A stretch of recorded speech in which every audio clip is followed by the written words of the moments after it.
Cadena SER.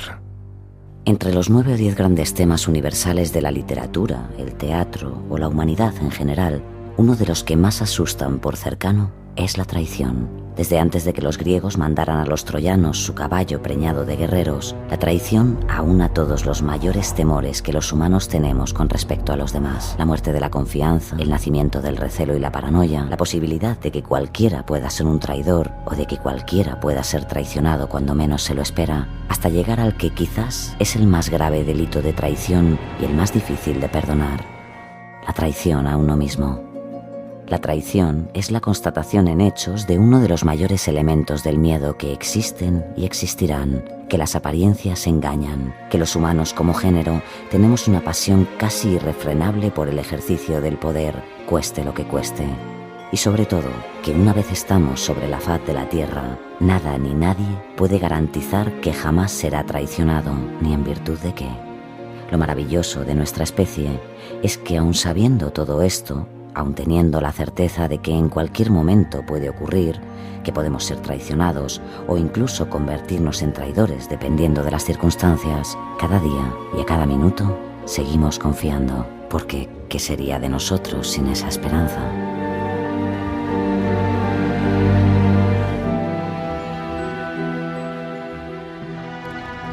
El caso real.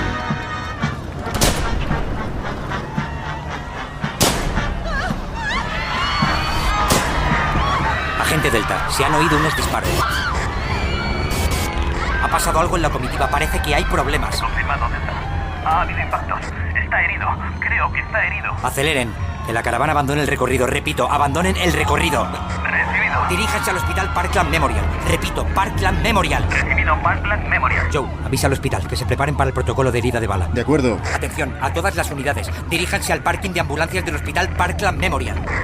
3 minutos para el objetivo. Atención, agentes vehículo 2, cubran al vicepresidente y a su esposa. Llévenlo rápidamente dentro del hospital. Recibido.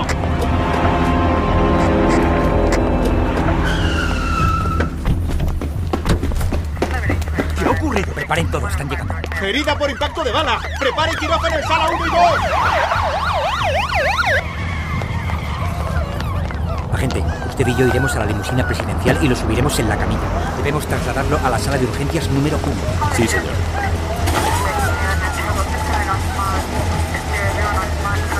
Necesito sangre. Enfermera, preparen la sala. ¡No, por Dios! ¡John! Señora Kennedy, por favor, déjenos sacarlo. 1, 2 y 3. ¡vamos!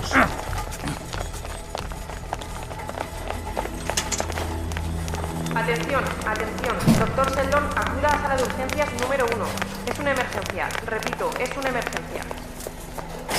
Venga conmigo. Sí, señor. Señor vicepresidente. ¿Qué está pasando? ¿Por qué me retienen en esta habitación? Exijo saber qué está ocurriendo. Se han producido una serie de disparos en el desfile. El presidente ha sido gravemente herido en la cabeza. ¿Qué? ¿Cómo? ¿En la cabeza? ¿Pero qué? Aún no disponemos de más detalles, señor. Dios mío. ¿Y la primera dama? Ella está bien, señor. Pobre muchacha. ¿Y Connally? ¿Se encuentra bien? El gobernador Connally también ha resultado herido. Está siendo intervenido en la sala de urgencias número 2. Su mujer ha salido ilesa. Señor vicepresidente, tenemos que marcharnos de este hospital cuanto antes. No me moveré de aquí hasta que no se me confirme el estado del Debemos presidente. volar cuanto antes a Washington, señor. Aquí no podemos garantizar su seguridad. Es prioritario que regrese a la Casa Blanca de manera inminente. No sabemos a qué nos enfrentamos. No pienso moverme de aquí hasta que no sepa cómo está el presidente. O'Donnell, ¿está usted aquí? ¿No tiene usted nada que decirme? ¡Usted es el asesor personal del presidente! Señor vicepresidente, tenemos que irnos a Washington. El presidente Kennedy ha muerto. John Fitzgerald Kennedy, por Anabel Vázquez.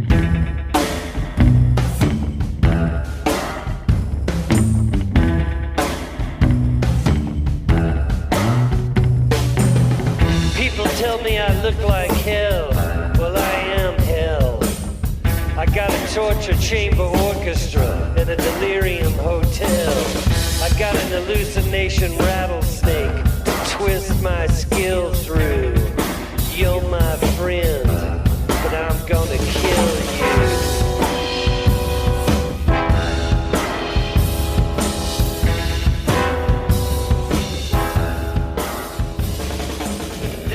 La mañana del 22 de noviembre de 1963, el presidente John Fitzgerald Kennedy fue tiroteado en Dallas durante una visita oficial. A su lado estaba su esposa Jackie Kennedy.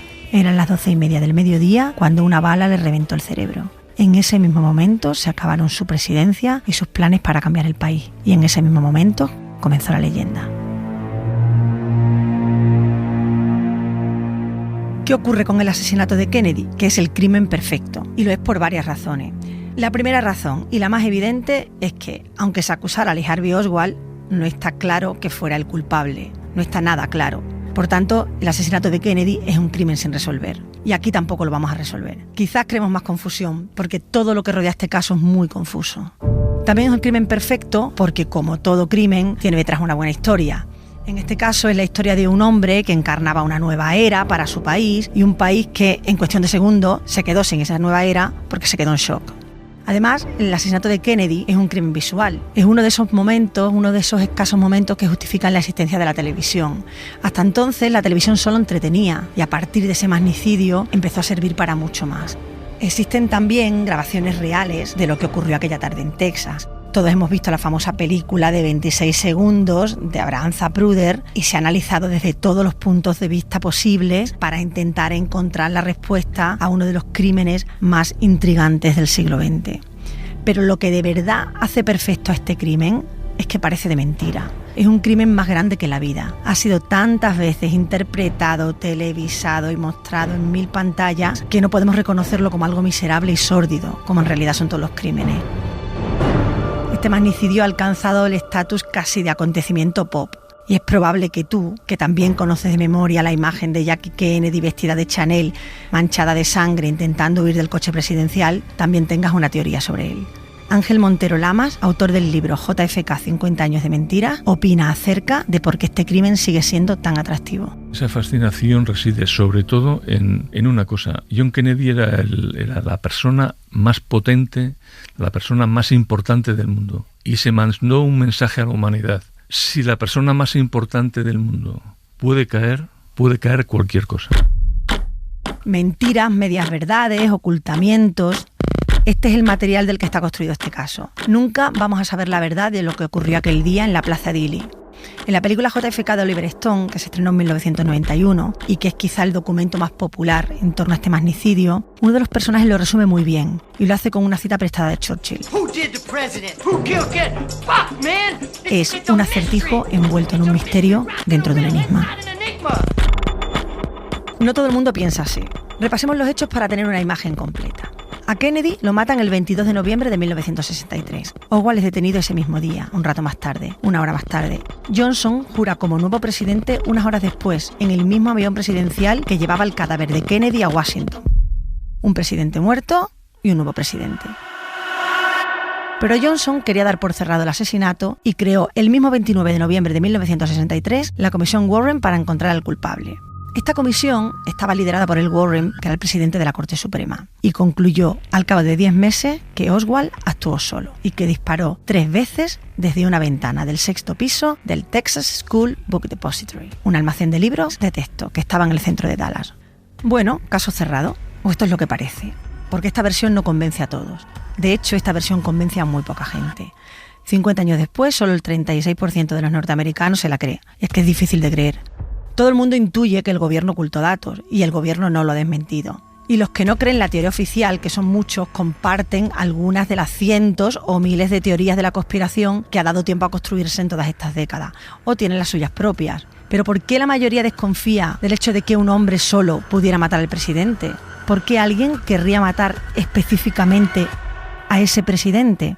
El periodista Ernest Bascomte, autor del libro John Fitzgerald Kennedy, Contrato de ejecución, piensa que la pregunta no sería ¿por qué?, sino ¿para qué? En mi opinión, el problema que nunca se haya llegado a una respuesta que satisfaga a todo el mundo es que no se ha formulado a lo largo de todos estos años la pregunta adecuada respecto al magnicidio de Dallas, ¿no? Que no es quién ni por qué mataron a Kennedy, sino qué necesidad había de matarlo, ¿no? ¿Por qué no sacar, por ejemplo, a la luz todos los trapos sucios del presidente? Sus infidelidades y romances, sus relaciones con la mafia, su enfermedad, sus adicciones a múltiples medicamentos y a las drogas. Bien, todo eso se podía haber sacado a la luz, de hecho estaba controlado por determinados personajes, tanto del FBI con su jefe John Edgar Hoover a la cabeza, como por otras personas cercanas a la mafia. ¿Por qué eso no se sacó a la luz y se puso en manos del redactor jefe de un periódico, ¿no? Pues porque probablemente con su muerte no se pretendía apartarlo de la presidencia, como se ha creído, sino ejecutarlo a plena luz del día y en plena calle. Esta es una teoría y es plausible, y hay otras que también lo son. Lo único cierto es que Kennedy fue asesinado a la vista de todo el mundo y que el acusado, siempre según la comisión, fue Lee Harvey Oswald. La teoría que defiende que Oswald es el único culpable afirma que disparó en menos de 10 segundos 3 tiros a unos 81 metros de distancia. Lo hizo con un fusil bastante anticuado, un Carcano que había comprado por correo por $12,78 y encontraron sus huellas en él. Oswald nunca había sido un gran tirador, pero acertó. El primer tiro falló y le dio de rebote a alguien que pasaba por allí, que estaba viendo a Kennedy, un tal James Taggy, a quien hirió levemente en un hombro. El segundo sí alcanzó a Kennedy, le alcanzó por la espalda y le salió por el pecho, e hirió también al gobernador Connally, que viajaba en la misma limusina. Esta sería la famosa bala mágica, que hace una acrobacia y que, al ser complicada de justificar, sirve de base para la teoría que apuesta por un segundo tirador. Y aquí ya entramos en el terreno conspiratorio. La tercera bala, esa sí, impactó de manera brutal sobre su cabeza y se la reventó. Eran las 12:30 de la mañana y en ese momento acabó la presidencia de Kennedy. En muy pocos minutos, la policía ya tenía un retrato robot del sospechoso. También hubo testigos, siempre según la comisión Warren, que vieron salir humo y una silueta de un hombre blanco desde la ventana del último piso del almacén de libros. Marian Baker, un policía, y Roy Trulley, el manager del edificio, vieron salir a Oswald en un aparente estado de calma y así lo afirmaron. Según la versión de la comisión, Oswald fue el único empleado que huyó tras el crimen y resulta un comportamiento un poco extraño en alguien que no tiene nada que temer o que está libre de sospecha. Pero ¿tenía sentido que estuviera tan tranquilo como afirmaron el hombre que acababa de matar al presidente? Hay algo aún más extraño. Una empleada del almacén afirmó haberle visto en la segunda planta 60 segundos después de haber supuestamente disparado. Y estaba tomando una Coca-Cola. ¿Tuvo tiempo? Este detalle de la Coca-Cola no es tan anecdótico como parece. Tenía que haberle dado tiempo a bajar 4 pisos, a introducir una moneda en la máquina y abrir la Coca-Cola. Parece ser que matar a Kennedy le dio sed. Terminó su Coca-Cola y a las 12:30 Oswald salió del almacén. Agarró un bus para dirigirse a la casa donde tenía alquilada una habitación. Se bajó del autobús 2 manzanas después porque había mucho tráfico y parece que tenía prisa, y tomó un taxi. El taxista registró que Oswald se subió a las 12:30, que es justo la hora oficial del magnicidio. Qué curioso, a la misma hora que mataron a Kennedy, él estaba cogiendo un taxi. Pero todo este caso está lleno de informaciones así, de informaciones muy contradictorias. El caso es que 10 minutos después, Oswald llegó a su casa.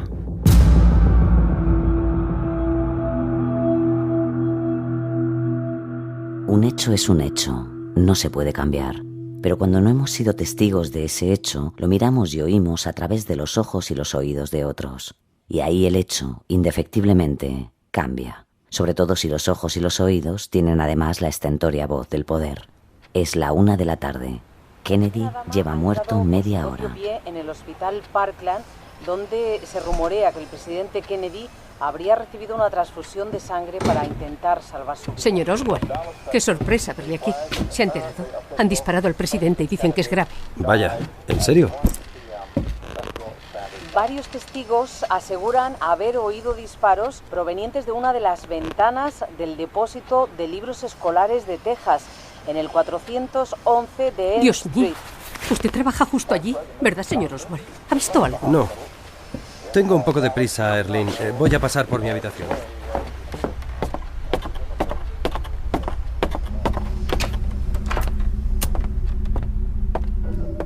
Lee Harvey Oswald entra en la habitación que tiene alquilada a Erlyn Roberts. Saca un arma del calibre 38 y se la guarda. Se pone una cazadora. Después se marcha rápidamente. Más adelante, Erlyn, corta de vista, por cierto, declararía que cuando Oswald estaba en su habitación, un coche de policía paró enfrente de la casa. Dentro se encontraban 2 agentes. Según Erlyn, el claxon sonó 2 veces y Oswald salió, pero Erlyn no pudo ver si llevaba pistola o no. Era la 1:04 de la tarde. Repetimos, posible sospechoso del atentado contra el presidente presidente Kennedy. Hombre de entre 25 y 30 años, raza blanca, delgado, pelo moreno y liso, alrededor de 70 kilos, entre 1,75 y 1,80 de altura. Es muy peligroso y puede ir armado. Atención, unidad número 10. Unidad número 10, responda. Aquí unidad 10, agente Tippit al habla. Diríjase inmediatamente al área de Oak Cliff. Estamos concentrando a todas las unidades disponibles en el centro de la ciudad. Recibido, pongo rumbo hacia allí.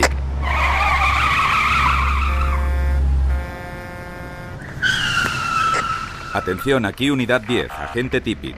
Circulo por el este de la calle 10. Localizado un sujeto que coincide con el perfil del sospechoso. Me dispongo a identificarlo.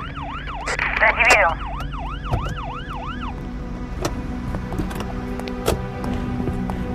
¡Hey!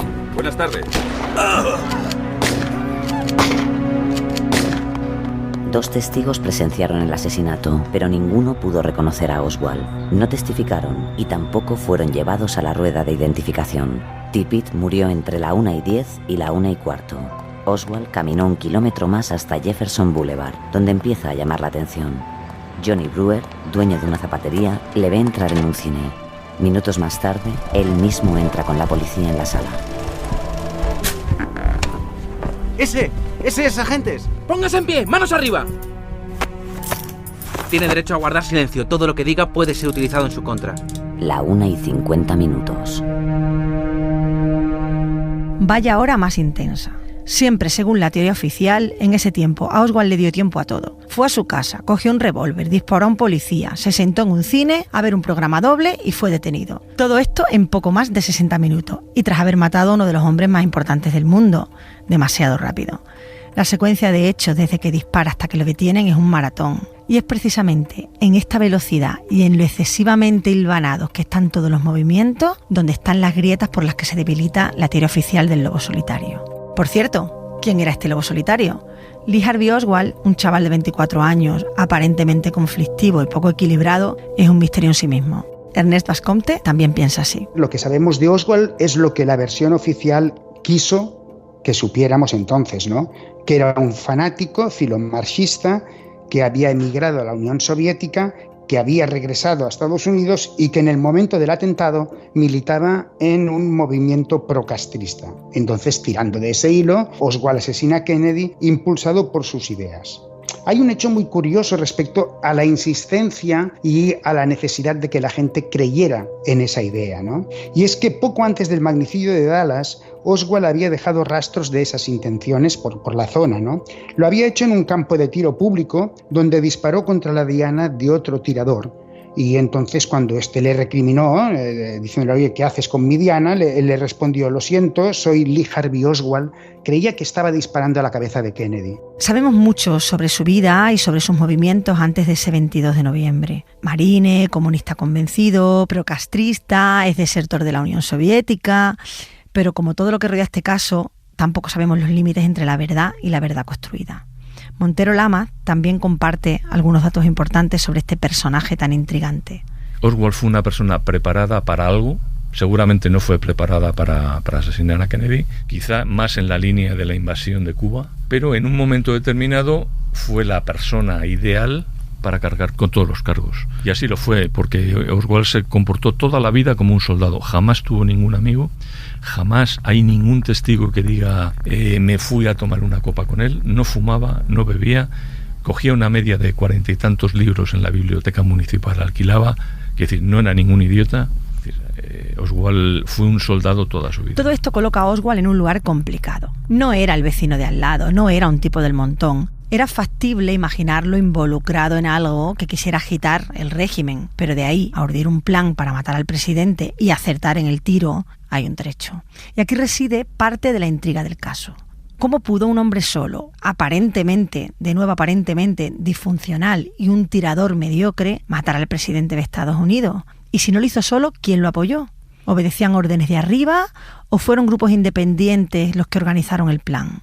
Muchos tenían razones para matar al presidente. Para empezar, su vicepresidente, Lyndon B. Johnson, tejano y enemigo directísimo de Kennedy. También la propia CIA, a la que Kennedy había dejado sin fondos y que quería vengarse tras el fracaso de Vallacos chinos. La CIA aparece de manera recurrente en casi todas las teorías conspirativas. Otras teorías involucran a Fidel Castro o a los anticastristas. También a la mafia, esto es importante, muy atacada por Kennedy, y al KGB. Todos estos elementos rondan las especulaciones, incluso los ovnis, aunque no hace falta recurrir a lo sobrenatural para encontrar gente a la que Kennedy molestaba.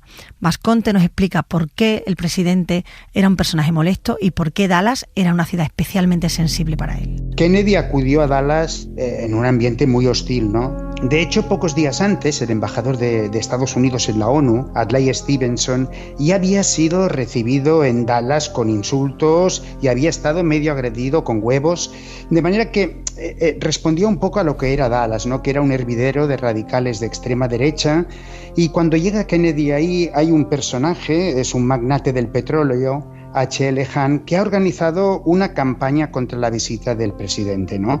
Y entonces toda la ciudad queda empapelada con una serie de pasquines en las que se ve una imagen de Kennedy de frente y de perfil como la de los delincuentes, ¿no?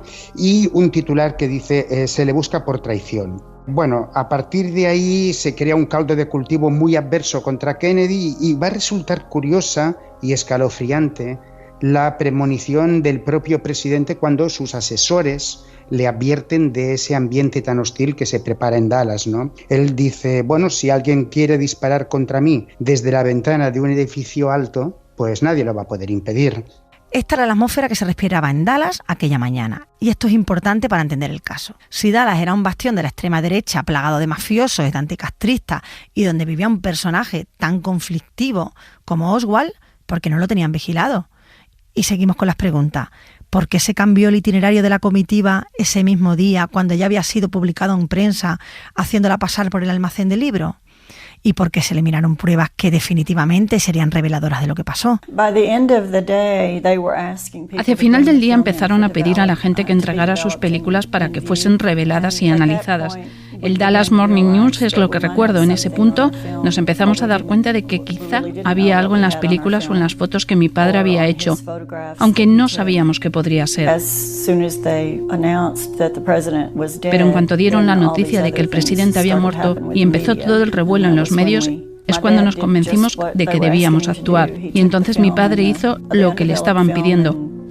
Llevó las películas sin revelar al Dallas Morning News y las entregó.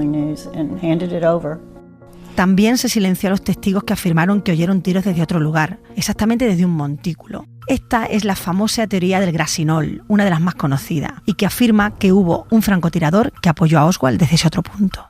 Siguen las preguntas. ¿Y por qué desaparecieron tantos testigos que hubieran aportado información relevante ese día? ¿Por qué limpiaron tan pronto la limusina? ¿Por qué fue tan poco cuidadosa la recolección de pruebas? Por ejemplo, el rifle de Oswald lo sacaron sin guantes, eso se puede ver en televisión, hay detalles y hay imágenes, y sin preocuparse de otras huellas dactilares. Desde luego, con este material es facilísimo jugar a las conspiraciones. Pero volvamos a Dallas. A la mañana del 24 de noviembre, domingo, 2 días después del crimen, el cadáver de Kennedy ya había vuelto a Washington para ser enterrado y Lyndon Johnson ya era presidente.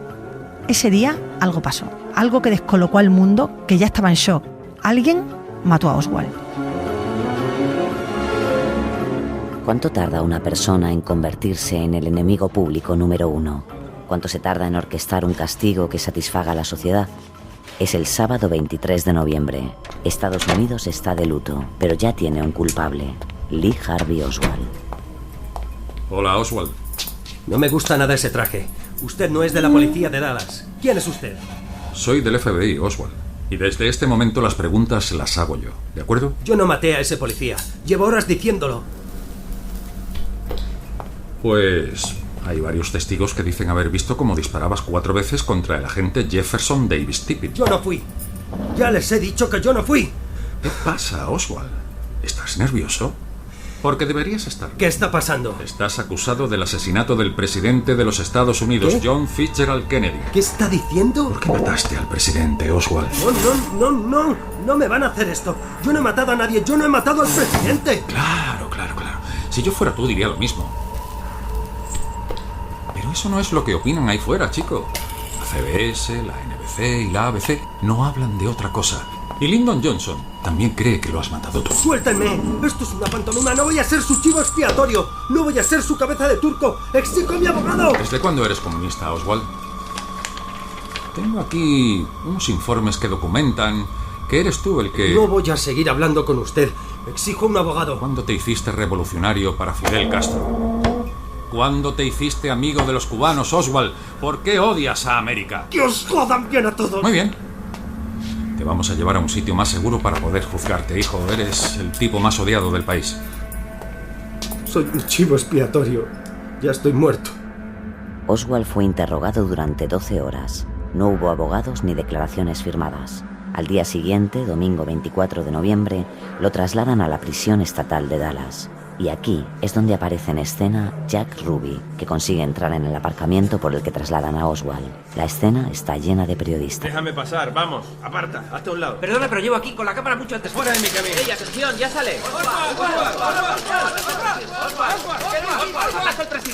Estamos en el parking subterráneo del cuartel de policía de Dallas. Lee Harvey Oswald, el asesino de Kennedy, ha aparecido custodiado por varios agentes. ¡Apártense! ¡Soy un chivo expiatorio! ¡Soy inocente! Oswald, voy a ahorrarle a la señora Kennedy que vea tu cara en el juicio, cabrón. ¡Atención! Parece que han disparado. Han disparado a Oswald. Un hombre con una pistola. Se ha oído un disparo. Sí, se ha oído un disparo. Esto es un absoluto caos. No hay duda. Han disparado a Oswald. Jack Ruby, un matón de Dallas, administrador de varios pubs y bien relacionado con la mafia de Chicago, acaba de disparar a bocajarro a Lee Harvey Oswald. Fue detenido al instante. Más tarde declaró que había actuado en solitario, fruto de un momento de enajenación transitoria. Muchos piensan que no lo hizo y que su declaración es parte del alimento de las conspiraciones. Sea como sea, murió 3 años después víctima de un cáncer broncogénico.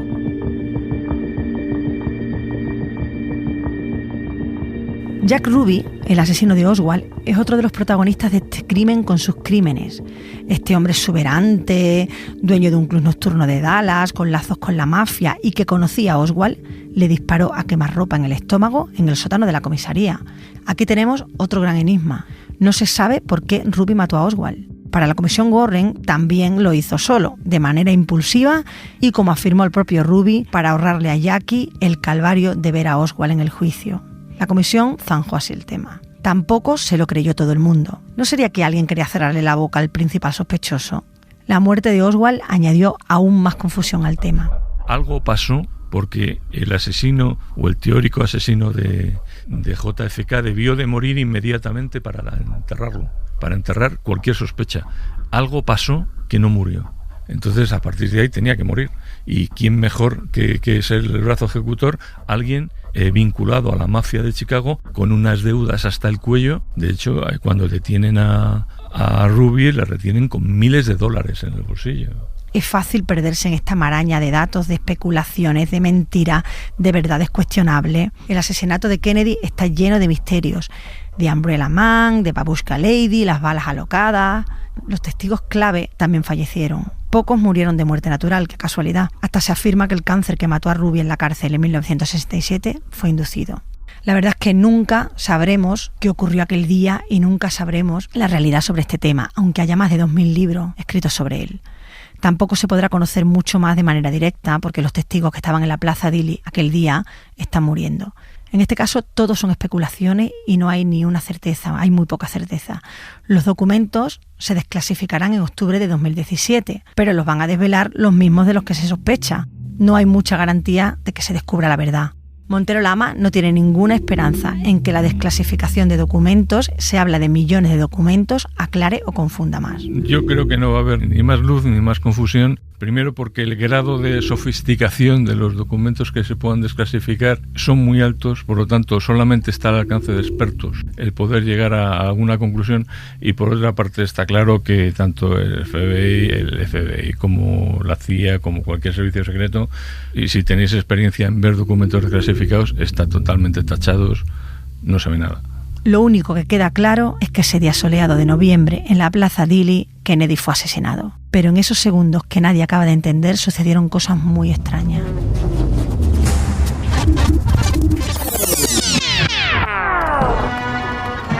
Hace un día soleado en Dallas, tanto que alguien da la orden de quitar la capota del Ford Lincoln negro que lleva a JFK y a Jackie Kennedy. La caravana presidencial, formada por 3 coches, circula a 15 kilómetros por hora. Entra en la atestada Plaza Dili por Houston Street. Abraham Zapruder se acaba de comprar una cámara de 8 milímetros. Nada mejor que la visita del presidente para estrenarla. No sabe que la película que está filmando se convertirá en un documento histórico. Son las 12:30 del mediodía. El Lincoln Continental donde va el presidente lleva también a Jackie Kennedy, el gobernador John Connally y su mujer, Nellie. De hecho, el día es tan bonito y el desfile está saliendo tan bien que Nellie se vuelve y le dice a JFK: Señor presidente, no podrá decir que Dallas no le quiere. Quedan 45 segundos para que cunda el pánico. Pero antes de que todo empiece, detengamos un momento el tiempo para fijarnos en algunos detalles. Esta es la foto al completo. Una plaza amplia atravesada por una carretera por la que circula la comitiva. El coche presidencial supera la curva de 120 grados que enlaza con Elm Street. La carretera está rodeada de césped y la gente camina libremente por él, sin las normas de seguridad a las que hoy estamos acostumbrados. Entonces se produce el primer disparo. Bill Newman, un testigo, lo recuerda así. Recuerdo ver desprenderse el lateral de la cabeza del presidente Kennedy y pensar que se le había caído la oreja. ¿Y eso testifiqué? Años más tarde vi una fotografía que mostraba lo contrario. JFK deja caer la cabeza. Jackie, a su lado, aún no se da cuenta de lo que ocurre. Se produce el segundo disparo. Lee Bowers, también presente, declara posteriormente: Y en aquel momento no supe decir lo que sucedió. Igual que ahora sigo sin saberlo, salvo que pasó algo raro, un flash de luz o humo. Algo que me hizo sentir como que algo fuera de lo normal había ocurrido. Pero hay algo más. A cámara lenta, algo más llama la atención. Un hombre se acerca a la limusina presidencial con un paraguas. Lo abre y lo agita sobre su cabeza en dirección este-oeste, según la comitiva va pasando su posición. Este hombre ha pasado a la historia como Umbrella Man, el hombre del paraguas. Nadie supo su identidad hasta 1978, cuando se presentó a las autoridades afirmando ser él. Se llamaba Louis Stephen Witt y declaró: fue una broma pesada, era una forma de protestar, no contra Kennedy, sino contra su padre por sus simpatías nazis. Si hubiera un récord del mundo en la categoría de gente haciendo lo incorrecto, en el lugar incorrecto, yo lo ganaría. Y un tercer disparo. Recuerdo ver un flash blanco y luego rojo, sangre, y él cayendo al otro lado del asiento, sobre el regazo de la señora Kennedy. Recuerdo decir: oh Dios mío, no, han disparado a Jack.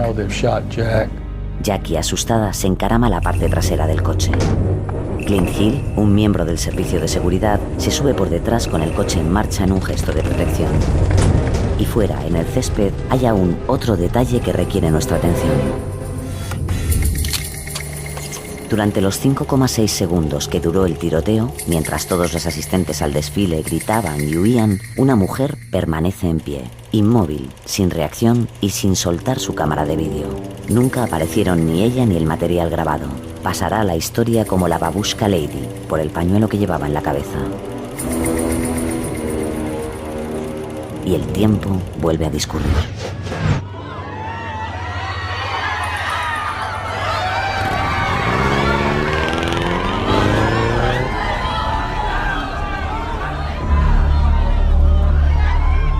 Testigos, versiones, teorías, misterios. Esto es lo que sabemos. Y podemos ralentizarlo miles de veces, analizarlo hasta el infinito. Solo sabemos que fueron 5,6 segundos. Bastó esa ínfima porción de tiempo para cambiar la historia no solo de Estados Unidos, sino del mundo entero.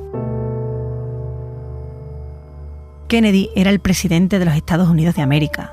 Aunque no estaba ni en su mayor momento de popularidad ni en la ciudad que más le quería, era un personaje poderosísimo. Era lo más parecido a un miembro de una casa real que había en el país. Además, era la esperanza de progreso, de libertades para muchos norteamericanos, aunque luego la historia ya ha descubierto que tenía mucha sombra. Tanto en Estados Unidos como en el resto del mundo, Kennedy era reconocido como un líder que se apoyaba sobre todo en una presencia y un carisma verdaderamente abrumadores, ¿no? Y que pretendía poner en práctica pues una política alejada de los viejos modelos, ¿no? Algo así como si la juventud hubiera llegado a presidir el mundo, ¿no? Aquel día había en la calle miles de tejanos esperando ver a esta pareja aparentemente perfecta, los reyes de Camelot. Pero esta imagen idílica se rompió. Cuando nadie se lo esperaba, alguien le disparó y lo mató. ¿Quién o quiénes podrían tener interés en hacerlo? ¿Tan peligroso era? Cuanto más se sabe sobre este caso, más aumenta la confusión. Es un crimen infinito y un crimen con crímenes dentro, una especie de muñeca rusa. Han pasado 54 años desde ese día de noviembre y los que vivieron ese momento aún recuerdan qué estaban haciendo, del mismo modo que los que vivieron el 11 de septiembre de 2001 o el 11 de marzo de 2004 también lo recuerdan, porque los crímenes marcan la memoria. Ignoramos mucho más de lo que sabemos, que es muy poco, lo que nos han querido contar. Lo único a lo que nos podemos agarrar es a lo que sí sabemos que pasó. Y lo que sí sabemos que pasó es que la mañana del 22 de noviembre de 1963, el presidente John Fitzgerald Kennedy fue tiroteado en Dallas durante una visita oficial. Le acompañaba su esposa Jackie Kennedy, vestida con un traje de 2 piezas de Chanel. Y nada más. En 1964, un año después de la muerte de Kennedy, la Comisión Warren concluye que Lee Harvey Oswald actuó solo y que no se encontraba en sus cabales. En 1966 publican el sumario en 26 volúmenes, que se utiliza como base para investigaciones paralelas y que engendra las primeras teorías de la conspiración, entre las que destaca la de Jim Garrison. En 1976, un comité de la Cámara de Representantes decide reabrir el caso a raíz de los escándalos del Watergate. 3 años después, concluye que hubo una conspiración. En 2017 se desclasificará toda la documentación relativa al magnicidio. En teoría.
Easy.